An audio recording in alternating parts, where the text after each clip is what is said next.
Today we have a crazy story of revenge of sending a stepdad to jail. We'll get into that in a bit, but first, the revenge against someone that used to be my man. When people throw the statement, he's my man, she's my woman, I was one of those who used to think that just clicked, and there was no problem. But I was more than wrong. In fact, I couldn't be more wrong than I was. And the crazy part of me being wrong is that I thought that was all I deserved for years. That my mistake would have to cost me my happiness for the greatest number of years in which I would be alive. I met the love of my life, Brandon. It was like one of those fairy tale moments, you know? We bumped into each other at the local coffee shop and it felt like destiny had brought us together. Talk about the perfect cute meet, right? Yeah, that is exactly what I'd thought all this while too. Brandon, with his irresistible charm and kind heart, swept me off my feet from the start. I couldn't help but smile whenever he was around. It was like the universe conspired to make us cross paths, and I knew deep down that my life was about to change in the best possible way.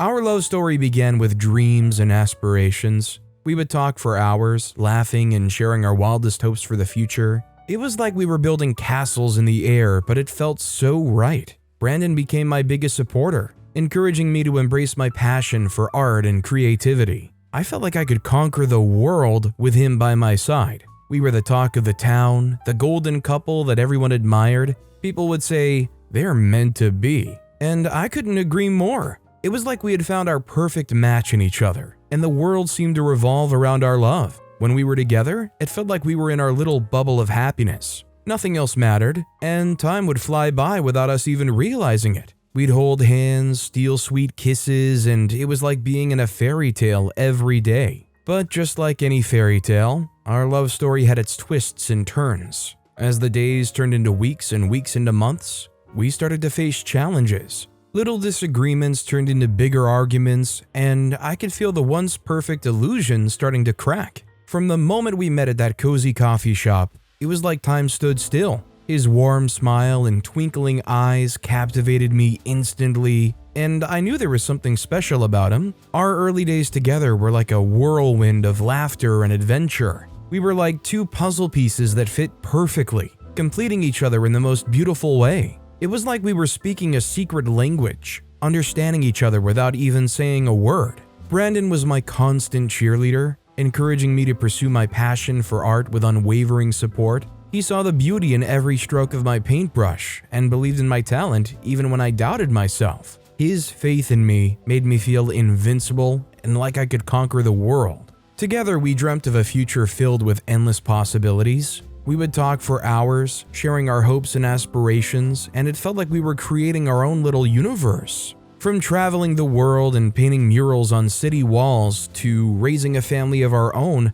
our dreams were limitless. I like to think of him as my rock, my safe haven. Whenever life threw curveballs my way, Brandon was there holding my hand and reassuring me that we'd get through it together. His calming presence grounded me in a world that most often than not found a way to feel chaotic. Our love was filled with spontaneity and adventure. We'd go on long walks, hand in hand, exploring the nooks and crannies of Willowbrook. Each moment felt like a treasure etched in our memories forever. One of my favorite things about Brandon was his sense of humor. He could always make me laugh, even on my darkest days. His jokes and witty remarks were like a ray of sunshine, brightening even the gloomiest of moments. The little gestures meant the world to me. He'd surprise me with my favorite flowers just because, or cook my favorite meal when I needed a pick-me-up. It was in these simple acts of love that I felt cherished and adored. Our love was like a dance, moving seamlessly between moments of tenderness and playful banter. We'd get lost in each other's eyes, our hearts beating in sync, and the world would fade away.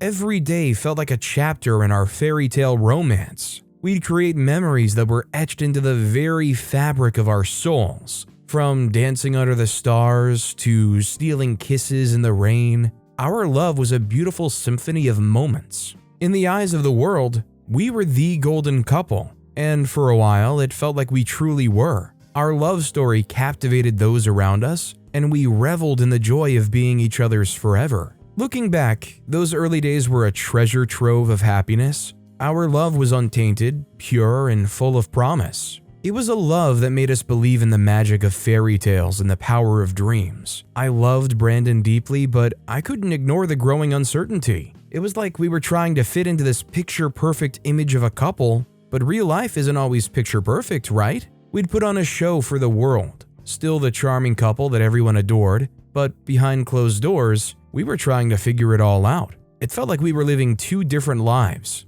One in public, where we were the golden couple, and another where we faced the struggles that came with being together. In the months after our meeting, the idyllic sheen of our love story began to give way to tiny cracks. Well, they were tiny cracks at this time. At first, I brushed it off as the normal adjustments that come with being in a committed relationship. But soon, those fissures grew larger and I couldn't ignore the unease gnawing at my heart. Brandon's once tender affection took a turn towards constant control and criticism. It was subtle at first, disguised as advice or suggestions, but I could feel the weight of his expectations pressing down on me. It felt like I was walking on eggshells trying to please him in every way, yet somehow it was never enough. His need for control seeped into every aspect of our lives, from the little things like what we should eat for dinner to bigger decisions like where we should live. It was like my opinions didn't matter and my voice was slowly being silenced.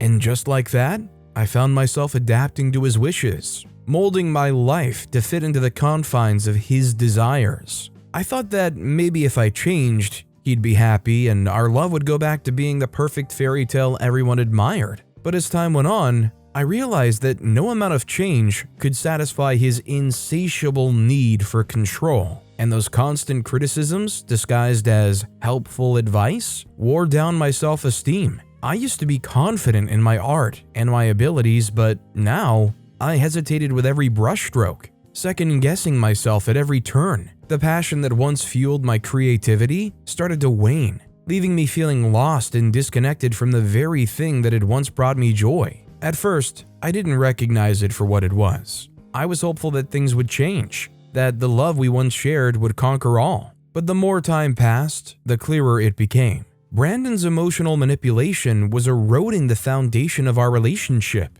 Subtle put-downs became a regular occurrence. He would belittle my ideas, my art, and even my dreams. It was like he was trying to break me down, to make me doubt myself in every way possible, and I fell into the trap, believing that I wasn't good enough, that I was somehow to blame for the cracks in our relationship. Gaslighting was another tactic he used to keep me under his control. He would twist the truth, making me question my own perceptions and memories. I'd find myself doubting my own feelings and thoughts, wondering if I was overreacting or imagining things. He'd apologize, promising that things would change, and for a moment I'd hold on to that hope. But the cycle continued, with the same patterns of control, criticism, and emotional manipulation repeating over and over again. I became trapped in this web of emotional abuse, feeling like I couldn't escape. The love that once made me feel invincible now left me feeling small and powerless. I felt like I was losing myself, like I was becoming a version of myself that I didn't recognize. I craved the love and affection we had in the beginning, yearning for that connection we once shared. But instead, I found myself walking on eggshells, afraid of setting him off or saying the wrong thing. It was like I'd become a puppet in his hands, dancing to the tune of his emotional whims. I confided in friends, seeking their advice and validation, but he had a way of turning them against me too. He would charm them with his charisma, making them believe that he was the victim and I was the problem. The worst part of all of this was that for a long time, I accepted that the problem was me. Each day, I felt like I was losing a little piece of myself, and I wondered if I'd ever find my way back to the person I used to be. The emotional roller coaster was exhausting, and I began to question if I was strong enough to break free. But deep down, there was a part of me that knew I deserved better. I deserved a love that lifted me up, that made me feel cherished and respected. I deserved a love that didn't manipulate and control, but one that nurtured and supported. As the cracks in our relationship grew wider, I started to find strength in the support of my friends and family. They reminded me of the person I was before, the person who was vibrant and confident, and they gave me the courage to reclaim that part of myself. I knew that breaking free wouldn't be easy. The emotional ties were strong, and the fear of being alone was real. But I also knew that I couldn't continue living in this cycle of abuse. It was time to find the strength to stand up for myself, to break the chains of emotional manipulation, and to walk towards a future where I could rediscover my self-worth and rebuild my life. Tired of being a victim, I realized that I needed to find solace in something that used to bring me joy and reminded me of who I was before this tumultuous relationship with Brandon. I turned to my passion for art and self-expression as a way to rediscover my strength and worth beyond the confines of our troubled relationship. In the quiet corners of my studio that I made out of our attic, because Brandon could not understand why I wanted to spend money on something I was terrible at, I found solace amidst the paintbrushes and canvases. Each stroke of color was a release of the pent-up emotions that had been building within me. Through painting, I could express the turmoil I felt, the doubt and fears that had taken root in my heart. It was as if the canvas became my confidant, listening to the whispers of my soul. As I immersed myself in my creative outlets, I began to feel a flicker of the person I once was. My art was a reflection of my resilience, a testament to the strength I'd buried deep inside. It reminded me that I was more than a victim in this relationship. I was a survivor, capable of finding beauty in even the darkest corners of my life. My self-esteem, battered by years of emotional manipulation, started to mend. I looked at my paintings and I saw strength and beauty staring back at me. Each piece became a symbol of my journey to reclaim myself, and it gave me the courage to take one step forward, away from the shadows that had engulfed me. I shared my artwork with a few close friends, and their reactions were overwhelming. They wondered why I stopped to begin with, but if they didn't believe me all these years, who is to say they would believe anything I said with Brandon in my shadow to breathe fury into whatever I said? They saw the strength and power in my art, and their words of encouragement breathed life into my soul. I started to believe in myself again, realizing that my worth didn't depend on Brandon's validation or approval. With newfound determination, I sought out more creative outlets. I joined a local art group where I found like-minded individuals who shared my passion for self-expression. It was liberating to be surrounded by people who embraced their individuality, and it inspired me to embrace my own uniqueness. I started attending art exhibitions and workshops, exploring different art forms and techniques as suggested by the group. The more I delved into the world of art, the more I felt myself coming alive. It was like I was shedding the layers of the person I'd become in the confines of my relationship with Brandon, and I was rediscovering the woman I once was. But as it would turn out, there were more truths I needed to know that would finally set me free from the hands of Brandon. And saying this is quite hilarious because it would have been better if he had at least hit me. That way I would have had evidence to anyone I spoke to. But boy, was he armed with word spear. One evening, while I was organizing some boxes in what had become my home office, or only office correctly put, I accidentally stumbled upon a hidden box that was stuck in a pile of some of Brandon's old things. Inside, I found a stack of letters and photographs that seemed to be from a past relationship. A relationship that he had never mentioned to me. We were open about our past. He made that rule and he claimed that it was to show that we could completely and honestly trust each other. At the time, that made sense to me, and the fact that he claimed that he'd only been in one relationship before me kind of made a bit of sense then.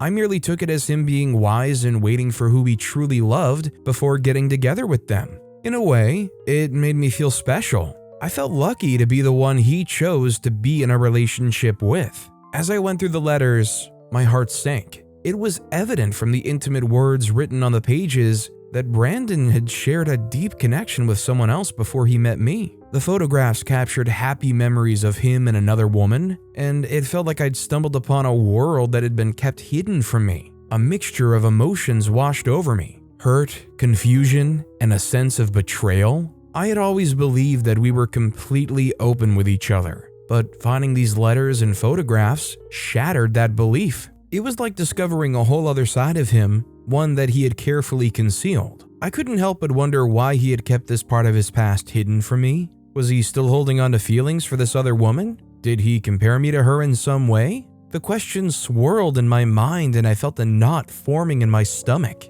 I sought guidance from a therapist, and through our sessions, I came to understand the power dynamics in our relationship. It was clear that Brandon's emotional manipulation had kept me under his control for far too long. Armed with this knowledge, I started setting boundaries and reclaiming my sense of self. I decided to confront him about the hidden secret I had discovered. It was a daunting conversation, but I knew I had to face it head on. I couldn't let his lies and manipulation dictate my life any longer. As I sat across from him, the weight of the revelation heavy on my heart, I spoke my truth. I saw the surprise in his eyes, followed by a fleeting expression of vulnerability. He didn't lie about having just one ex-girlfriend, but what he was never upfront about was how she had worn the trousers in their relationship and how she made him out to be a weakling. In his desire to be the man, he went overboard. It was a moment that revealed the cracks in his facade, and I knew that I'd finally found the strength to walk away. In the end, I made the difficult decision to take some time apart from Brandon to reassess our relationship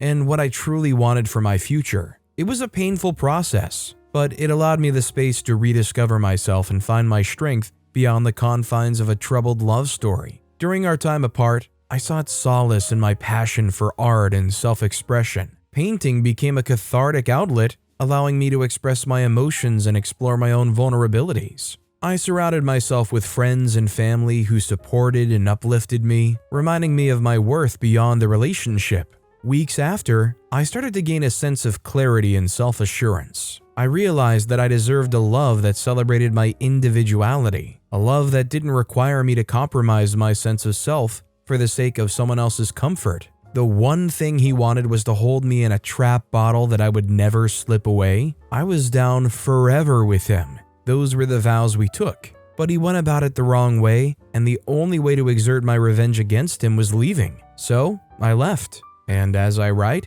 he is still yet to find me. Breaking free from the emotional manipulation was a process. There were moments of doubt and fear, but with each passing day, I felt the weight lifting off of my shoulders. My art became a lifeline, a reminder of the woman I'd become, a woman who had refused to be a victim any longer. With each painting, I found the courage to rebuild my life, one brushstroke at a time. I rekindled old relationships and forged new ones, surrounded myself with people who uplifted me and celebrated my strength. And as I stepped into the light, away from the shadows of emotional manipulation, I knew that I was finally free to embrace a future that was truly my own. Honestly, I feel like this is more of a taking control of your life and making a difficult decision kind of story, rather than necessarily a revenge. But either way, as scary and as big and monumental of a decision as it is, it's nice to see somebody like OP do what's best for them. That said, our next story is sending my stepdad to jail. Hello Reddit, I've been reading through this thread for about a month, first purely out of amusement, but now I think it might be a good idea to share my story. Before I start my little tale of woe, I would like to clarify a few things. One is that I'm not a Christian. I've seen how a few people talk about finding peace in the Christian faith after people share their stories, and I just want to save you all that time. It didn't go well that time, and I don't want to have to get into it. 2, this story has a lot of violent themes, so please don't indulge if you can't stand certain things, like domestic violence and betrayal. I promise the real story is coming soon, but I still have a few more things to say. The people who are starring in my story are my mother, my birth father, or Idy, as my little sister Lily and I call him, short for idiot, my aunt Hilda, my stepfather Bill, and my stepsisters Sue and Maisie. These are all fake names, but honestly they're not too far off from the real thing. Now that you're all caught up, I'll get right into it. My sister and I were born to a woman who had a terrible life growing up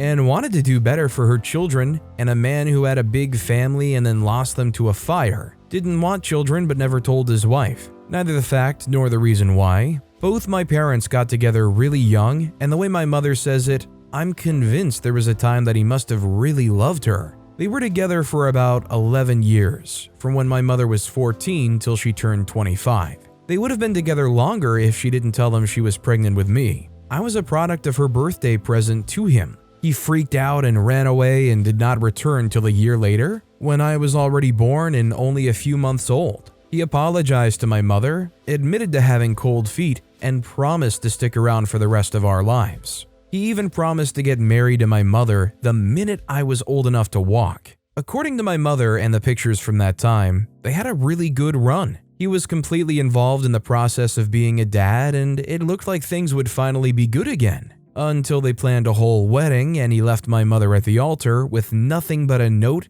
half-heartedly leaving an apology on the fact that he wasn't ready to be a husband or father. My mother was a pretty reasonable woman, or at least she was back then, so I assume that after hanging out with a woman who has a kid with you for almost a year and a half, you should know that you don't want a family or should be able to tell her. Or at least you should be vocal about not wanting a wedding before the planning starts. But hey, I don't know much about the kind of guy he was, and all I have are her stories and pictures of the time. Doesn't seem like a stand-up guy to me though. By the time I was 5, my mother had managed to build a life that was comfortable for us. We lived in a house she bought with her younger sister, my Aunt Hilda, who was the most beautiful and most talented woman. She and my mother were so close in age they could easily be Siamese twins, and they were raised by creative hippies, so they knew how to do nearly everything. Sewing, art, plumbing, tiling a bathroom, you name it, they could probably do it. They also raised me this way.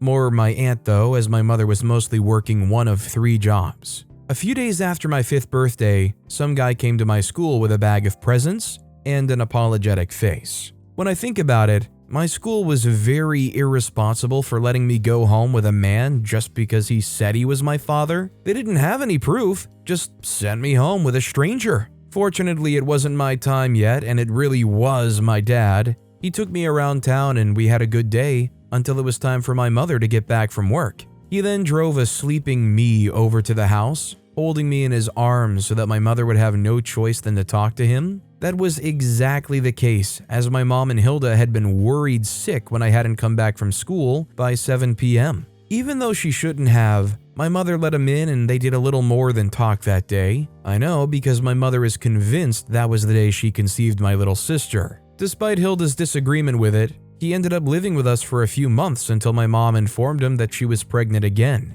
This time he left an informed note and a lot of money for her to get an abortion or baby clothes, depending on which she chose. Deciding that she wanted a little sibling for me, she decided to keep the child. The pregnancy was difficult and Hilda took up a job to support. At 6 months, my mother could no longer work again and she stayed at home with me. She was very reserved, but I'd been taught to do the most simple things like make easy, no-cook foods, use the microwave, run errands, do chores, and even sew on buttons. My little sister was born, and she was the prettiest little thing in the world. I loved her straight out of the hospital, and all for the whole time my mother had postnatal depression and couldn't take care of herself too well. I, a 6-year-old, managed to convince them both to stay a year at home so I could be involved in taking care of my family. Till I turned 14, I had a good, healthy childhood, a little sister who I adored and she loved me right back,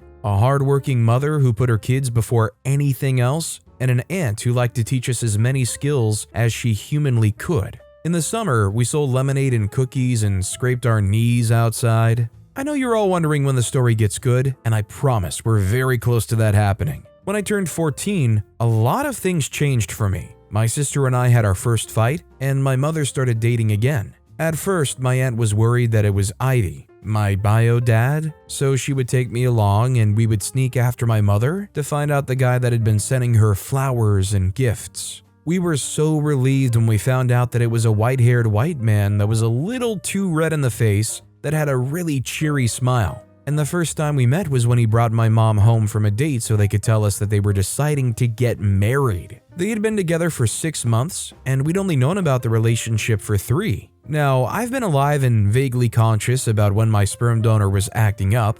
I knew what my mother had been through, and I'd always wanted her to date again. When I spoke up about it, she convinced me that we were her priority. Now that she was finally dating and about to get married, I should have been the happiest. But when my mother kept saying things about how shocked she was that the most mediocre-looking white man in the world found her pretty enough to marry her, I got pissed. Brief backstory, my mother is a stunner, like she used to be and she still is. She had a figure most people would consider slim thick when she was younger, and now that she had kids, it seemed like everything else increased in size besides her waist. Her face is the prettiest thing in the world, and she replicated that to my sister and I. Even the choice of man she reproduced with was so fine. albeit stupid. My sperm donor looked like a young Lenny Kravitz if he always had shorter hair. Her husband-to-be was apparently a widowed pastor named Bill, and he had 2 daughters.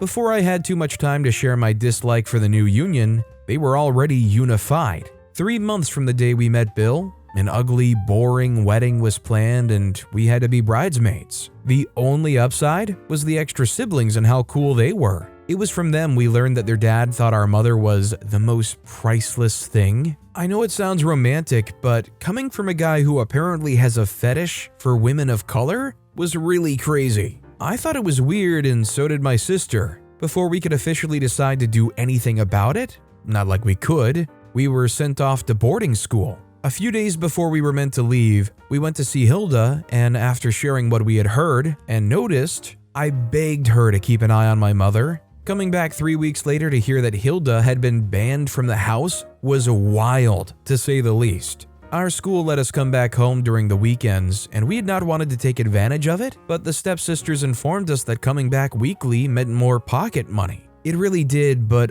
ironically also meant that we didn't see our mother as often. When we asked, we were told things like she was doing church stuff or had just come back from church and was too tired. For about 2 weeks, we could only see her during Sunday dinner, and when we did, she was heavily made up and her smile was so fake. She did a good job in pretending though, enough to hold us off for a few weeks. On one of our dates with Hilda, we told her of our observations and she stiffened, refusing to answer our question of why, and just asking to find a way to walk in on my mother when she's just showered or is taking off her makeup. I didn't think seeing my mother barefaced would be so hard, considering we all used to skinny dip in the lake around a former neighbor's home together. Eventually, we resigned to the truth that Bill was telling us and continued with school. About 6 months after my mom got married, I noticed that my mother had stopped coming out completely. We were home for spring break and had talked about all the time we usually spent skinny dipping with our stepsisters. They were excited about it, and we'd agreed to all speak to our stepfather and convince him to let us go back to my mom's house for a mini girls' weekend. When we got back from school, I looked for my mother to alert her of my brilliant idea, and she was nowhere to be found. Bill was not around till Sunday, and when he came, he had his dinner given to him in his study. By now, I'd started freaking out and snuck out to see my aunt and complain to her. It was unusual for my mother to be this silent for this long. She was a chatty woman, and Hilda was the quiet one among them. Even my stepsisters admitted it was really weird that my mother just changed after her marriage to their dad. By Monday, I was sick with worry, and since we didn't have school, it meant we would have morning prayers together. I brought up my mother's missing, and Bill seemed so upset in the beginning that he yelled at me. After prayers, he apologized and said my mother had temporarily strayed from the flock and would be back soon to join. He also left us some money to go shopping with because he was dealing with my mother's disappearance and was working directly with the police. It wasn't enough for me, but I let it die, thinking of how soon I could get to my aunt. I didn't have a phone at the time, but I had an iPod that I'd saved up all my pocket money for and gotten, and I usually used it to communicate with my Aunt Hilda. My sister Lily and my stepsisters Sue and Maisie went to the mail, and I stayed back because of my headache. When sleeping was not working, I decided to find something interesting to do. I recalled that Bill mentioned being into art so much that he had a few in the basement that he swapped out with ones in the house every few months. Because I was the one interested in art, he told me I could have any of the art I wanted and even gave me a key. I decided to change up my room decor instead of going out, and I went down to the weirdly low basement. Like it was 2 floors low, but not dark because there were really bright lights around the stairs. When I opened the door, I did not expect to see my mother tied to a bed with bruises around her body that were varying levels of color depending on how healed they were. He had conveniently kept her phone slightly far enough that she couldn't reach it but could hear it ring. I called Hilda and she asked me to bring my mother to our own house. We took her to a hospital from there, and after a few hours of checkups and waiting for test results, she broke down and told us that Bill beat her up. That much was obvious, but her reason for not speaking up was because he threatened to sell us to his Dubai and Somalian work partners if she didn't comply. The us in question involved his 2 daughters who were in the same age group as my sister and I. At the time, I was 16, Lily was 10, Sue was 15, and Maisie was 8. None of us were legal. Bill hit my mother whenever she didn't agree to do the weird stuff he wanted, and after a little while locked her in the basement because he couldn't bear to look at her. Hilda was livid. So was I, but she was absolutely red with anger. After we reported the case to the police and they were on the hunt for him, Hilda and I interviewed the staff at the house, as well as Sue and Maisie. It turned out that this happened semi-regularly, and when the women disappeared, he said they left the flock and they hardly returned. It had been happening since his wife died right after their second daughter's birth, which we also found to be abuse-linked. It was like digging into a hole that just kept getting deeper as we found out more things. The helpers around the house were swapped regularly too, and he said they went to his other properties to take care of them. When he was finally arrested, professional detectives took over and Bill was guilty of running a trafficking ring. The only difference was that he sold these exotic women to his work partners as a way to strengthen business relations. When it was time for the court case, my mother had also decided to get a divorce. My stepsister's sister and I also filed a lawsuit against him for attempted trafficking. Evidence was found that he was actively trying to do it after he sold off our mother. By the time the multitude of cases he had against him rolled around, he obviously lost and was sentenced to so many years in prison that he would not see the light of day until he was being transported to a hospice near the prison. Since Sue and Maisie didn't really have any family, my mother legally adopted them and got nearly all of Bill's property and money. She sold the mansion he lived in, we moved upstate into a nice 6-bedroom apartment, and a lot of the money was put into causes and help with trafficking. Hilda was convinced that Bill wasn't facing enough problems in prison. Luckily, she had a friend who owed her a favor and worked as a truck driver that delivered food to the prisons. She paid him to pay people to rough handle my now former stepfather. They did it once every few months until he was moved to solitary confinement, so he would live out the rest of his days alone and tormented. When the story spread, my biological dad showed up, and my mother specifically sent people to give him similar treatment like Bill was given in prison, and that's kept him away till today. I'm now 26 and working as a full-time artist. Lily's going to be rounding up college next year when Maisie's just getting in. Sue's also done with college and is a curator with a huge art gallery. My mom and Hilda spend their time traveling, tending to their joint farm that they call a garden, and they have plans of becoming foster parents as the years progress. Bill is still rotting, and whenever my sperm donor attempts to reach out, I literally hiss at him through the phone. Win-win. I think the most surprising thing is how composed OP seems while sharing this story, because I feel like if I were in that position, I'd be having some kind of lasting trauma like, why didn't I go into the basement sooner? Or like when rethinking of that memory of going down into the basement and discovering that, it's a horrendous thing that happened. I'm glad it didn't end with this guy slithering away to some other country and disappearing. But with that being said, that's all the time we have for today. Now, if you want to hear another crazy revenge story, check out that video on the left. Or if you missed my latest video, check out that video on the right. That said, I'll see you all next time with some more stories.